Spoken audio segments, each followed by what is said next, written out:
As hard as it's been, I want to acknowledge I believe our district acted appropriately and swiftly. We consulted authorities, followed the right steps, and kept our children safe. That's what we expect and what we need from leadership in crisis, and they delivered. Unfortunately, what I saw afterward was heartbreaking in a different way. It pained me to see teachers feel like they had to come and defend themselves. Teachers who pour their hearts into our kids every day because they felt under attack or something beyond their control. It also hurt to see our superintendent publicly criticized for handling the situation appropriately, especially by some board member who should have been standing beside our schools and not tearing it down.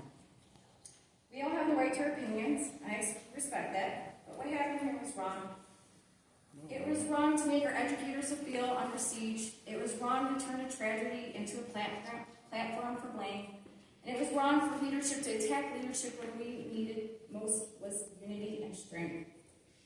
I also feel it's important to point out a board member, also law enforcement officer, spoke publicly about an active case details. That was reckless. It risks the legal process and everyone's safety. As someone trained in the law, the board member should have known better, and our kids are watching us. They take our cues from us and how adults handle difficult moments, which brings me to something bigger. Yes, our schools educate our children. They teach, they guide, they influence. But they are not responsible for raising them. That's our job. It starts with us paying attention to what our kids are watching, who they're talking to, what games they are playing. It starts with open conversations about safety, not scaring them, but preparing them. It starts with building trust so they come to us first when something feels wrong. My husband and I are perfect parents. These are reminders we also give ourselves every day. We cannot expect teachers and counselors to do what we must do at home, raise strong, kind, aware young people. We are partners with the schools, but the first lessons on safety, judgment, and integrity starts with us. I love this community, I believe in our schools, and I believe in the power of parents stepping up even when it's hard. Thank you for hearing me.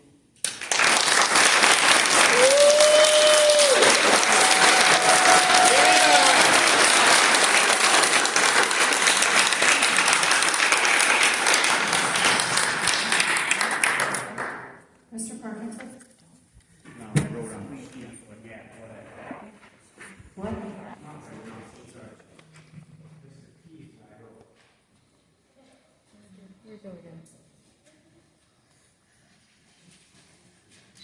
You talk about policies. Read it as it was written. Don't call me out because you know my last name. Many people do, and it's okay. But read it as it's written. No, I don't have to. I don't have to. Don't even go there. You know what? I don't care. No, I want to thank the students that showed up to speak tonight because you guys did a great job. I applaud you guys, for sure. You guys did a great job. I want to say I find it interesting that at the last board meeting, Sharon seemed to be opposed to sending the students to Jostin's trip. She did bring up the budget shortfall as being opposed. Were you called out about your vote to approve the cost of the MASB? What changed, Sharon? Hold on one moment. We have a board member that's been named twice. Mrs. Ross, would you like to go into closed session? Sure. Okay. Really? You want to violate open meetings act? Wow, what the hell are you doing? In the middle of the comments? I wasn't finished. He's not finished. Let's go. We're in closed session. You got to let me speak. You're violating my First Amendment rights right now. There's a motion now to. I want to talk about Title IX compliance. As it was stated, would it have mattered if we signed it? Are we not in compliance? No, you're not in compliance. As is the transfer cheerleader still at Creuse High School? What are you worried about? Look at the Robert's Rule of Order. You're violating it. Do your jobs. We have to go into closed session. Remember, we're your bosses, and a recall will come. I promise you.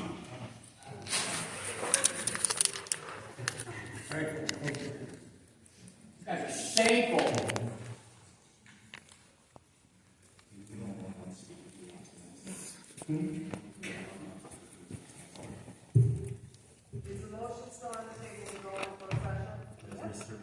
Does Mr. P want to go into closed session? Does Mr. P want to go into closed session still? I didn't call for closed session. You all did.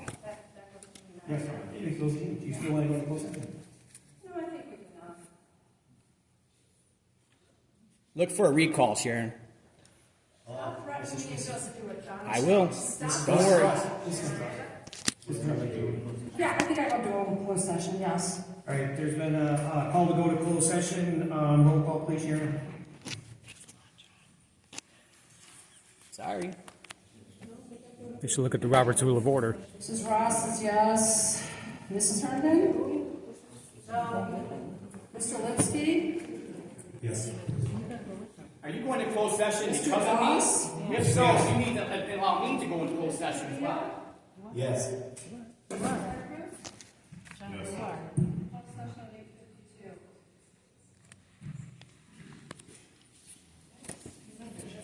I'm sorry, Sharon, what was the vote?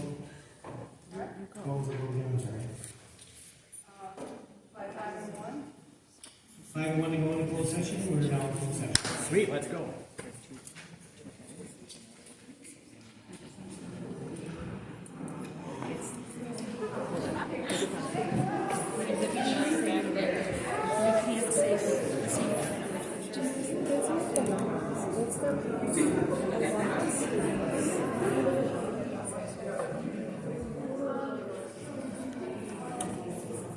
Oh, I got my camera on there. Turn that off.